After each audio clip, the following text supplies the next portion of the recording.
그리고 신앙의 삶을 살고 있다면 확인해야 될 두 번째 마음은 뭐라고 했죠? 전심입니다. 전심이란 진심을 다 드리는 것, 그게 전심입니다. 진심을 다 드리는 것, 전심. 그러니까 어찌 보면 진심이나 전심이나 비슷한 말로 볼 수도 있겠습니다. 진심을 다 드리는 겁니다. 신명기 찾겠습니다. 신명기 6장.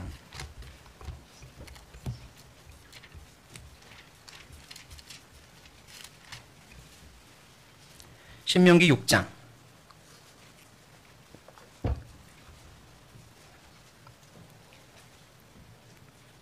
신명기 6장 4절 5절. 신명기 6장 4절 5절. 제가 읽겠습니다. 이스라엘아 들으라. 우리 하나님 여호와는 오직 하나인 여호와시니 너는 같이 읽겠습니다. 마음을 다하고 성품을 다하고 힘을 다하여 네 하나님 여호와를 사랑하라. 6절 7절을 보면 너는 이 말씀을 부지런히 가르치고 너의 아이들도 이 말씀은 늘 외우고 다니게 하라. 이렇게 명하십니다. 4절 5절 이 말씀은 하나님의 백성이었던 이스라엘 사람들 어린 아이 때부터 외워야만 했고 마음에 품었고 새기고 기억해야 됐던 말씀이에요. 그리고 우리들도 마찬가지입니다. 모든 그리스도인들, 하나님의 사랑을 받은 그리스도인들은 이 말씀 새겨두어야 합니다. 우리 하나님, 그분은 오직 하나인 여호와시니 마음을 다하고 성품을 다하고 힘을 다하여 너희 하나님 여호와를 어쩌라? 사랑하라. 그게 신앙생활이거든요. 왜 이렇게 외우라고 하셨을까요? 중요하니까. 하나님은 이 마음을 원하시니까. 이 마음을 하나님은 너무너무 원하시니까. 마음을 다하는 걸, 성품을 다하는 걸, 나의 감정도 다하는 걸, 힘을 다하는 걸, 내 몸의 에너지를 다해서 하나님 사랑하는 걸 원하시니까요. 예수님은 이 말씀을 복음서에 보면 마음을 다하고 목숨을 다하고 힘을 다하고 뜻을 다하여 내 하나님 여호와를 사랑하라 이렇게 풀어서도 말씀했어요. 하나님은 그렇게 나의 마음과 성품과 힘을 다 받으시기 합당한 분이라는 겁니다. 창조주 하나님이 피조물인 사람들한테 마땅히 받아야 될 거고 피조물인 우리는 마땅히 드려야 될 거라는 걸 말씀하고 있는 겁니다. 우리 하나님 여호와는 오직 하나인 여호와시니 그랬죠. 세상엔 두 종류의 신이 있습니다. 첫 번째는 사람을 창조한 신, 두 번째는 사람이 만들어낸 신. 딱 두 종류입니다. 사람을 창조하신 신 하나님 여호와고 사람이 만들어낸 신 가짜 거짓 신들, 나머지 모든 신입니다. 존재하지 않는 신, 사람이 만들어낸 신. 하나님 여호와는 나를 창조하신 분입니다. 그런데 그 창조주 하나님이 자기의 모든 영광을 다 버리고 이 땅에 오셔서 나를 위해 모든 것을 희생하시고 대신 죽으시고 자기의 마음을 다 쏟아서 나에게 주셨다면, 그게 사실이라면 그분은 우리에게 너의 마음과 성품과 힘을 다해서 나를 사랑해라라고 요구하는 것은 당연한 겁니다. 그게 무리입니까? 그게 무리한 요구인가요? 나를 창조하신 유일한 하나님이 먼저 나에게 마음을 주셨고 목숨을 주셨고 뜻을 주셨고 다 주셨는데, 사랑을 주고 계시는데, 그래서 피조물인 우리들에게 너도 마음을 다하고 성품을 다하고 힘을 다하여 나를 사랑하라고 요구하시는 게 무리냐고요? 아닙니다. 거듭난 그리스도인들의 당연한 도리인 거죠. 당연한 도리. 그게 진심인 겁니다. 마음을 다하고 성품을 다하고 힘을 다하여 하나님을 사랑하는 것, 그게 진심이고 전심입니다. 나의 거짓 없는 진심을 다 드리는 것, 그게 전심이고 신앙생활은 전심으로 하는 겁니다. 열심과 다릅니다. 열심과 달라요. 힘껏 살 수 있습니다. 내 시간도 내 물질도 힘껏 드릴 수 있습니다. 열심히 살 수 있습니다. 하지만 진심으로 전심으로 사는 건 좀 다릅니다. 이렇게 생각해 볼까요? 열심히 공부한다. 맞는 말 틀린 말? 맞는 말. 진심으로 공부한다. 맞는 말 어색한 말? 진심으로 공부하라고 여러분 아이들에게 시켜본 적 있으세요? 그러니까 열심과 진심은 다른 의미라는 걸 알 수 있죠. 열심히 사랑한다. 맞는 말 어색한 말? 어색한 말. 진심으로 사랑한다. 맞는 말 틀린 말? 맞는 말. 그러니까 진심과 열심이 다르잖아요. 열심히 신앙생활한다. 진심으로 신앙생활한다. 다른 말. 다른 말입니다. 열심히 신앙생활 할 수 있습니다. 그러나 진심으로 신앙생활하는 것과는 다를 수도 있습니다. 요리를 하는 요리사가 장인 정신으로 자기의 식당에서 손님들에게 요리를 해서 드릴 때 열심히 할 수 있습니다. 온갖 정성을 다해서 열심히 요리를 만들 수 있죠. 하지만 그 요리사가 집에 가서 하나뿐인 아이의 특별한 날 요리를 해줄 때랑은 다를 수밖에 없어요. 하나뿐인 내 아이를 위해 요리할 때는 진심이 들어가겠죠. 열심과 진심은 다른 겁니다.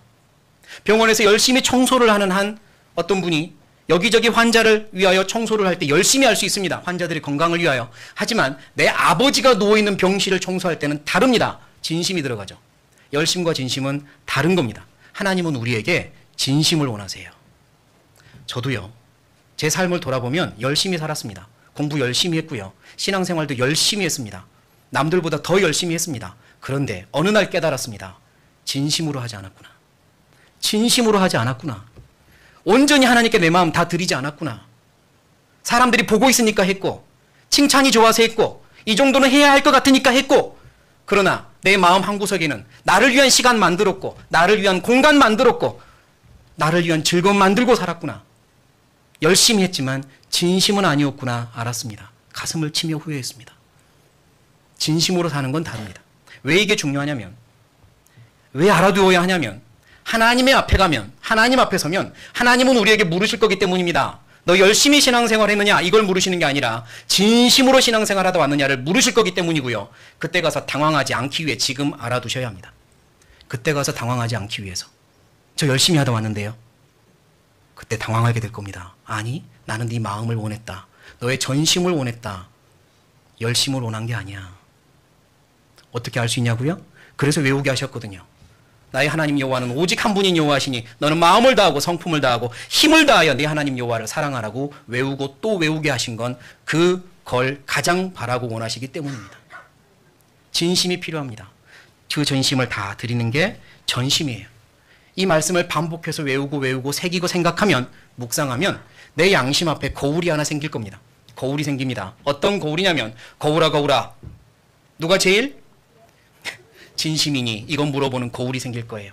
거울아 나 지금 진심으로 살고 있니? 물어볼 수 있는 거울이 하나 내 양심 앞에 생길 겁니다. 마음을 다하고 성품을 다하고 힘을 다하여 내 하나님 여호와를 사랑하라. 그 거울 앞에 서서 매일 물어보실 필요 있어요. 너 지금 진심으로 살고 있냐? 진심이냐? 봉사하는 게 진심이냐? 전도하는 건 진심이냐? 물론 진심으로 하죠. 다 진심이죠. 그럼 좀 더 나아가서 전심이냐? 내 마음 다 들여서 살고 있냐? 하나님만 영광 받으시면 기쁘냐? 그분만 영광 받으시면 난 다른 것 다 필요 없냐? 하나님만 알아주신다면 난 다른 것 다 필요 없냐? 사람이 몰라줘도 괜찮으냐? 칭찬이 없어도 괜찮으냐? 내가 한 만큼 성과가 나타나지 않아도 절망하지 않을 수 있냐? 물어보셔야 됩니다. 그게 진심이거든요. 하나님만 영광 받으시면 저는 기쁩니다. 사람이 몰라줘도 기쁩니다.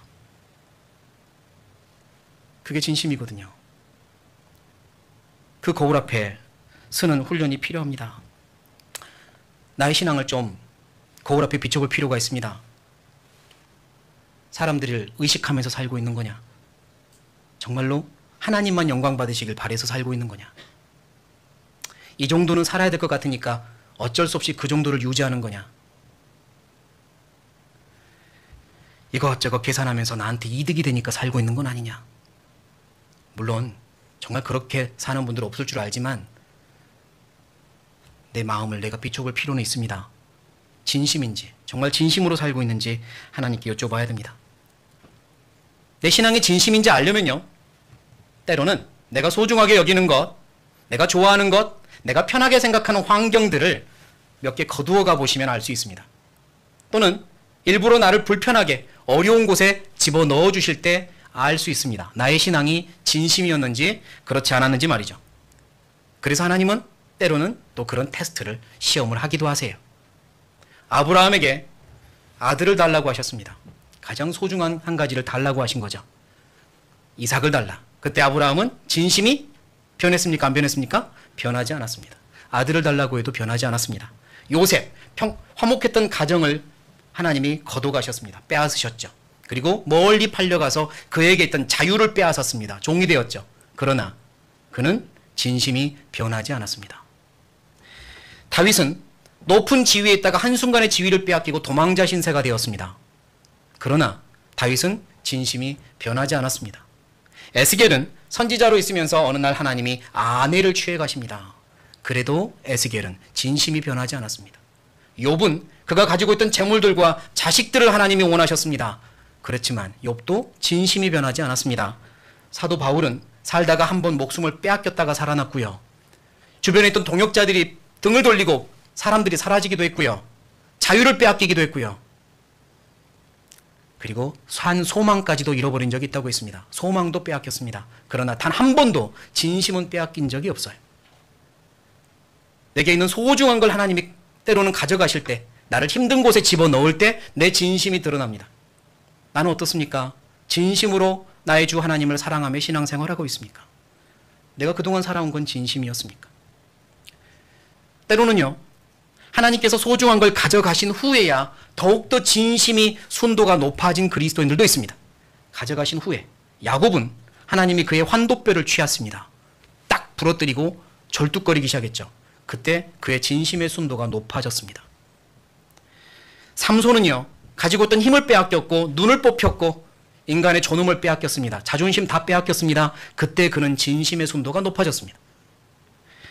다윗도 간음죄를 통해서 바세바가 잉태한 첫 아들, 그 아들을 하나님이 빼앗아 갔을 때 그때 진심이 회복됐습니다. 그러니까 때로는 하나님이 우리의 진심을 회복시키고자 우리에게 소중한 걸 가져가기도 하십니다. 그때 회복해야 됩니다. 하나님 앞에 진심을 회복해야 됩니다. 나 이제 돌아가리라. 나를 위해 눈물을 흘리며 품어주시는 내 아버지 품으로 돌아가야 합니다. 진심을 회복해야 돼요. 호세아 찾겠습니다. 호세아 6장. 구약이고요. 구약 1261페이지. 구약 1261페이지.